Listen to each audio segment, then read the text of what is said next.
Големо таложење постои цел овој период, значи изминативе години за системот, здравствениот систем, да се разбереме и сега и покрај голем број на позитивни работи, еве особено јас од онколошка страна кај што веќе се минуваат некои процеси, се уште не сме задоволни. Значи тоа не се минува преку ноќ и тоа е незадоволство кое што веќе со години, кажавте вие, хроничен, така е.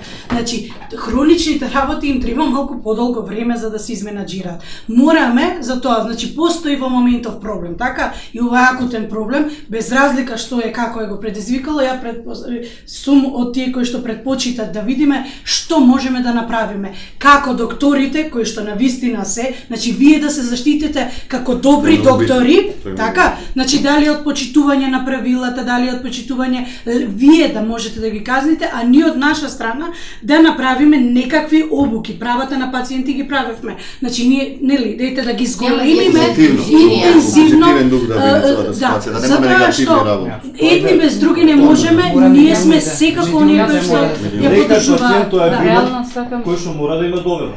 Секако. Тоа се гради секојдневно. Секако. Ама ние сте на маса со здруженија што често организираат средби со пациенти и доктори заедно.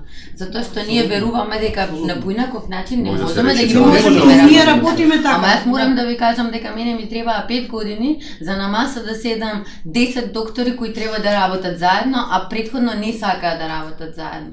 И тоа е многу страшно. Кога се промовираше насилството против докторите, за жал по социјалните мрежи се такви недолични коментари. Тоа знам. Што мора да работи. Дали јас сум дел од ова коментар, општество, се запрашам Мора да работи. Тоа сакаме да го. Значи ние живееме тука и мора да го фактот е дека подигнеме ова степенот на свеста, пошто ова стварно. Да, уште од тоа. Тоа е кажавте многу добро кажа. Дали тоа ќе го намали бројот на чекање. Затоа мора да само да се слушне, извинете, јас малку сме пост. Да, сака да рекла уште нешто би додала. Значи, мене ми е драго за оваква средба и мило ми е што сме сите присутни тука. Посебна почит кон професор Калина, председателката на комората, за ваква една можност за средба. Јас реално треба да се сослушаат сите страни, двете страни. Ако никогаш ние не седнеме вака заедно и отворено да ги поставиме сите работи, значи нема никогаш да дојдеме ни до решение, ни до споразум, ни до квалитетни услуги и задоволни пациенти, задоволни лекари. Туку едно сакам да потенцирам, сакам да речам дека, да кажам дека докторите се луѓе пред све. Значи, треба да се знае дека секој доктор е исто како и секој пациент. Значи, тој истовремено е и пациент, потенцијален пациент.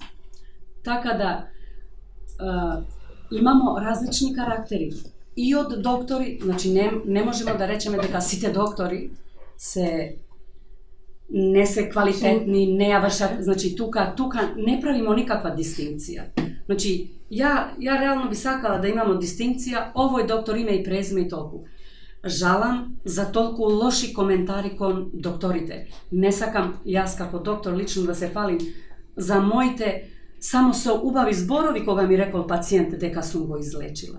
Али имам и лоши страни кога пациентот не сачекал ни еден збор, туку ми сфрлил све и ни во еден момент не сум била заштитена. Значи, што ми е поентата да кажам? Значи, системот, тоа што Милан го спомна, и тука малку сакам да го проанализирам. Значи, системот, дали во системот се и инженерите? Значи, сега дојде така разбрав дека ние сме само докторите се во системот. Значи, не сите доктори, значи нема струка, област која што не е во систем.